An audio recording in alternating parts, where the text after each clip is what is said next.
alone who states his truth with sincerity, and also who rule well. These are salutations to the hopeful elect that scattered four corners of the earth, which we so-called Negroes, Latinos, Hispanics, and Native American Indians. Alright? So, this particular lesson, the heads of our camp is basically getting on us about, not getting on us, but, was mentioning to us, it's time to get back into the milk scriptures, and, it's timely, it's season, because, you don't know who's going to come up against you to ask these questions, because we still got Jake in the world that is still into the things. I mean, all scriptures are beneficial, but it's time for Jake to actually pay close attention to the prophecies. But if somebody have a question, you gotta give an answer. Alright? So one of the questions, and I'm gonna make this a video, is about the so-called grape situation. And I'm just using code words so I don't get a strike or anything. But got like people that's false accusing us, putting a false title upon us that we great little kids, and that we don't. Everything that we do is according to the law, and we use wisdom about it. We rehearse the righteous acts. Judges 5 and 11. We're here to rehearse the righteous acts to the best that we can. We can't do everything according to, the white man's system. Job 9 and 24.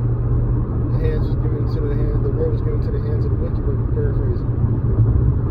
And his ordinance is the opposite of what Yahweh Shem Yahushai, pushes out. In the ancient days, if you see a woman that's as a virgin, which means at an age when she's able to have sex, and that's when she starts having her periods. That's like, okay, this child is now becoming a woman. And that's the appropriate age. Like, why do you think when you look at the Northern Kingdom, especially Issachar, you have quinceañeras? That was really one of the main points. So when you get into Deuteronomy, the 2nd chapter, there's two prominent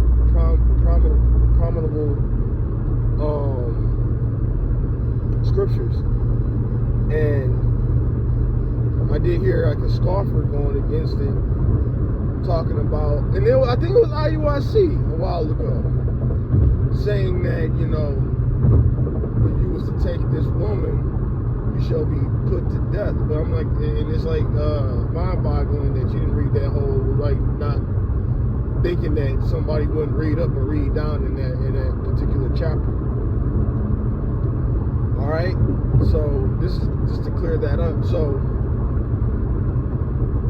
first off, that particular chapter was dealing with a punishment and how to go about things when you're dealing with a woman.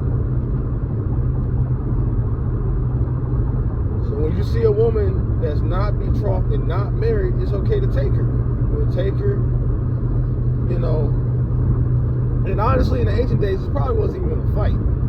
Everything was probably more in harmony, and women low-key like that, to be grabbed up, but women that's now on this pedestal where they just put themselves on a real high caliber.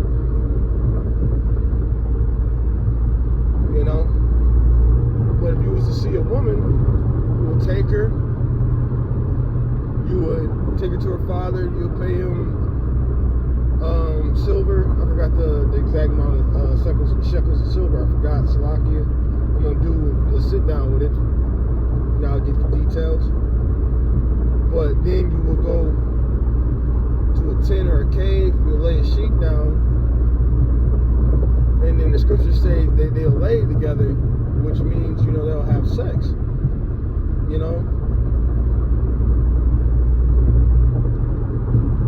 And what does a virgin do? She'll bleed. And she would, it was basically a ceremony.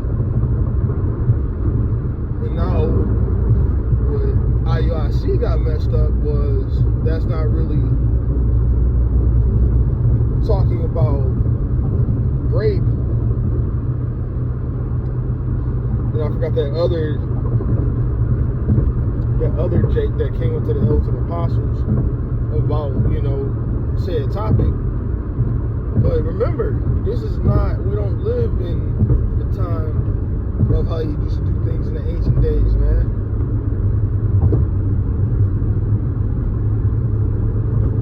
Is that Sinetta? But regardless, back in Deuteronomy 20, the 22nd chapter, you know, you will be put to death.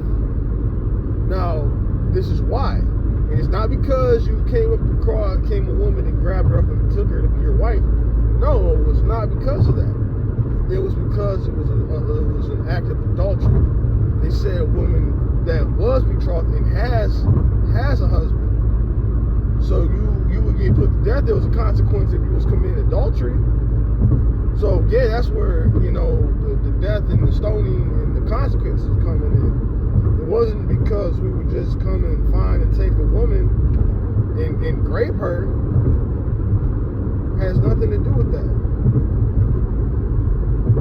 And that's why, you know, the men at GMS, we got that 100% wisdom, knowledge, understanding, because, you know, we are under grace because we can't keep the law, statutes, and commandments perfectly.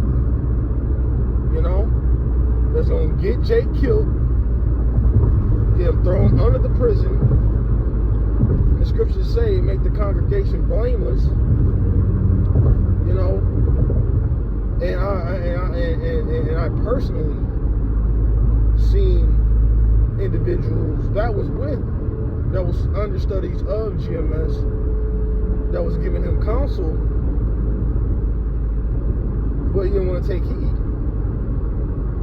You know, messing with a girl that was a little too young in today's standards of his age, giving them the counsel, giving them the talk to, the rebuke and correction. Don't do it, don't do it. But didn't want to take heed. And what did the Lord do? He got him up out of there. We already got, you know, because, well, first off, we don't condone that, you know. So, you know, the Lord had to, you know, get that individual out there. And that was another lesson, like, yo, don't take advantage of this ministry when you hear certain scriptures. You know? The scriptures is all about instruction, but blessed be that readeth, so you understand what you're reading and consuming.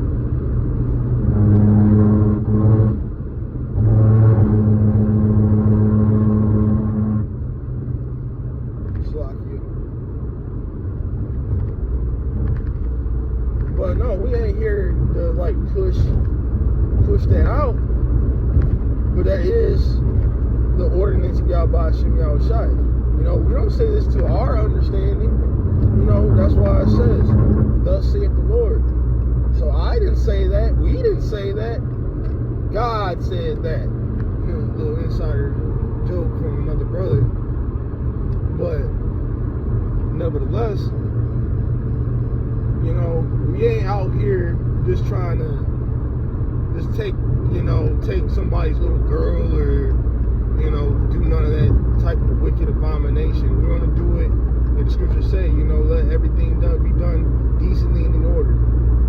You know, we're going to do our best on this side, and it's going to be fully implemented. I'm not talking about the CHIP, I'm talking about the law, statutes, and commandments of Yahweh Shem Yahushai.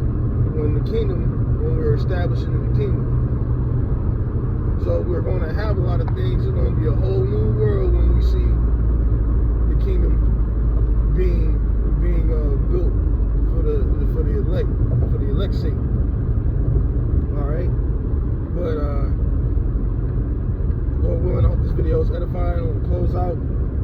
camp.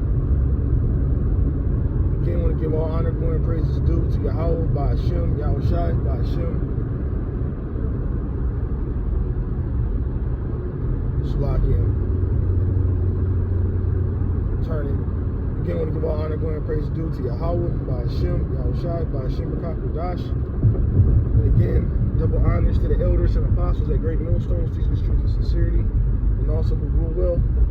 Peace and salutations to the hopeful elect. We want to close out. Say shalom. On to the next lesson.